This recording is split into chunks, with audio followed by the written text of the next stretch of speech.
안녕하세요, 돈나무 누나입니다. 최근 코스피 상장되어 있는 마켓컬리가 상장 예비심사를 통과했죠. 이재훈 님도 투자했다는 그 컬리라는 기업에 대해서 한번 알아보도록 하겠습니다. 이재훈 님은 지난 2015년에 평소에 친분이 있던 장덕수 DS 자산운용 회장의 소개로 창업 초기 단계였던 마켓컬리에 수억 원을 투자했다고 하는데요. 이재훈 배우님이 투자할 당시 마켓컬리는 스타트업 규모였지만 3년 만에 엄청난 속도로 성장했죠. 현재 마켓컬리 평가 금액에 비추어 봤을 때 수익률이 150배에서 200배에 달한다는 추측이 있었습니다.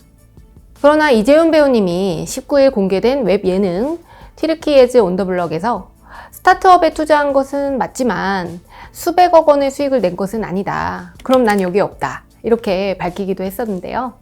아직 엑싯을 하지 않아서 그런 것 같아요. 아마 이제 추후에 상장을 하고 나서 보유한 주식을 처분하게 되면 그때 정확한 수익률이 나오지 않을까 싶습니다. 항상 이제 시가가 오른 건 의미가 없죠.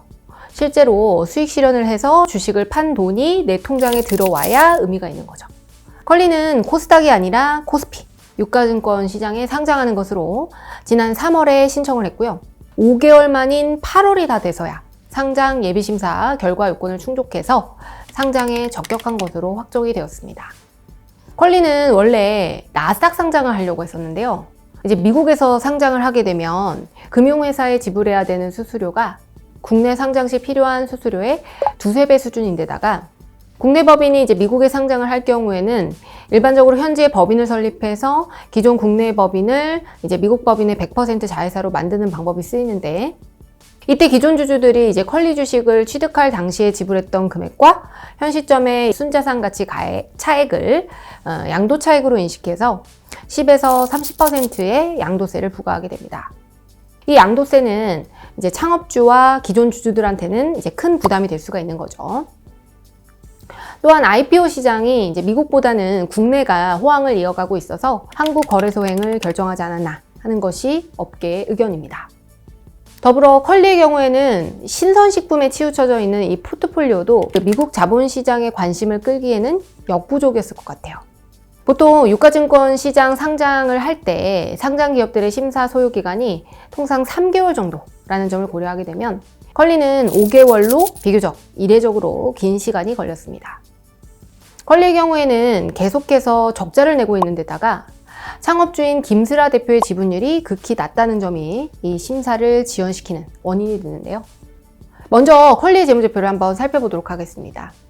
2021년 연결 기준 재무제표상 매출은 1조 5,614억 원, 영업정자는 2,177억 원으로 매출의 경우에는 2020년도 대비해서 64%가 늘어났어요. 하지만 당기순 손실도 2020년 2,224억 대비 2021년도에는 1조 2,853억으로 적자도 함께 증가했습니다. 이 매출액의 눈부신 성장세에도 불구하고 이런 당기순 손실이 발생한 원인은 무엇인지 좀 살펴볼 필요가 있겠어요.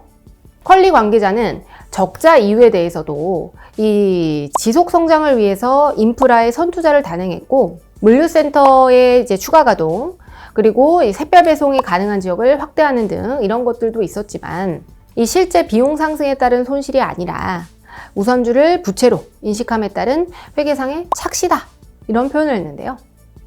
이게 무슨 말인지 재무제표를 좀 더 자세히 살펴보도록 하겠습니다.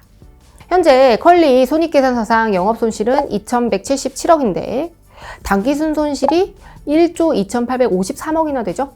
그렇다면 영업과 관련 없는 비용으로 인해서 당기순 손실이 발생했다는 건데요. 아래 보시면 금융비용이 1조 659억이나 됩니다. 관련된 주석 27번을 한번 살펴보죠. 당기순이익 공정가치 측정 금융부채 평가 손실이 1조 218억이나 돼요. 그럼 이게 무엇일지 살펴볼까요? 연결재무제표가 아니라 지배기업 컬리의 별도 재무제표상 주석을 살펴보면 당기순이익 공정가치 측정 금융부채가 무엇인지 알 수 있습니다. 바로 전환상환 우선주 부채와 전환우선주 부채고요. 이 부채가 전기 말에는 있었는데 단기 말에 잔액이 0원이 됐죠. 연결재무제표상 주석에 기재된 것을 보면 전환상환 우선주 부채와 전환우선주 부채 중에 지배기업이 발행한 내역은 단기 중 전액 보통주로 전환되었다. 이렇게 나와 있어요.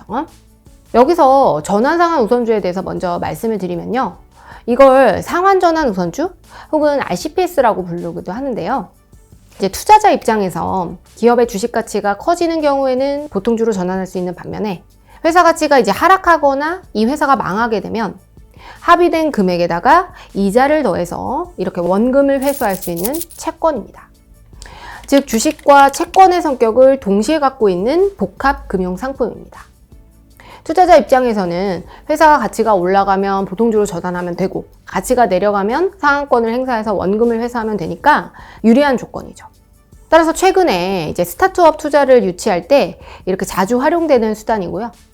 마켓컬리 역시 투자 유치 과정에서 이 RCPS를 활용해 왔습니다. RCPS를 발행한 회사 입장에서는 이 RCPS가 주식으로 전환되기 전까지는 회계상의 부채로 처리하게 돼 있거든요.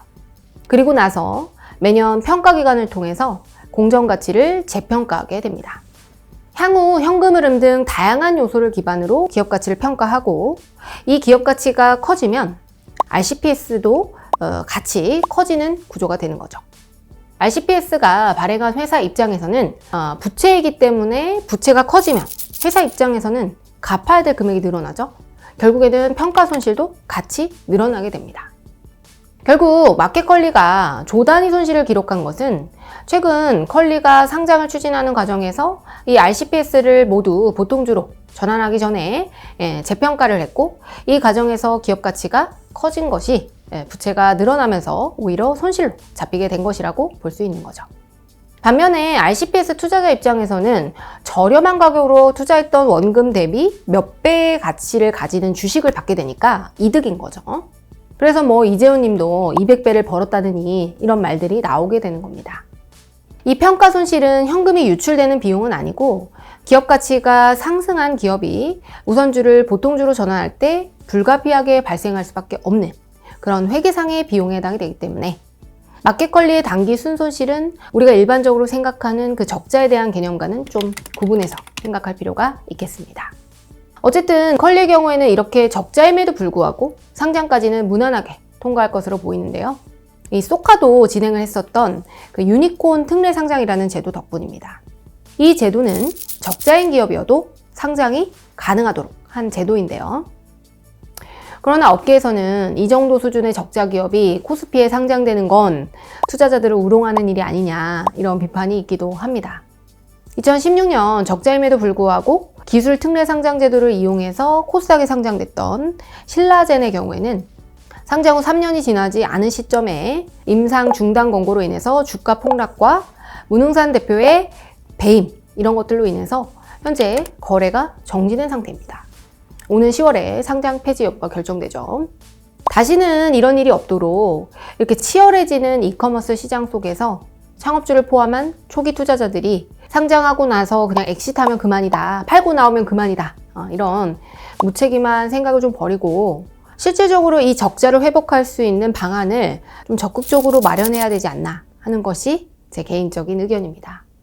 저도 마켓컬리 매우 잘 활용하고 있는 한 소비자로서 상장 후에도 지속가능한 기업으로서 성장하는 모습을 열심히 응원하면서 지켜봐야 되겠어요. 네, 돈 되는 얘기는 다 아는 돈나무 누나였습니다. 돈나무 누나와 함께하는 여러분들 모두 부자 되시고요. 구독과 알림 설정은 필수인 거 아시죠? 그럼 안녕!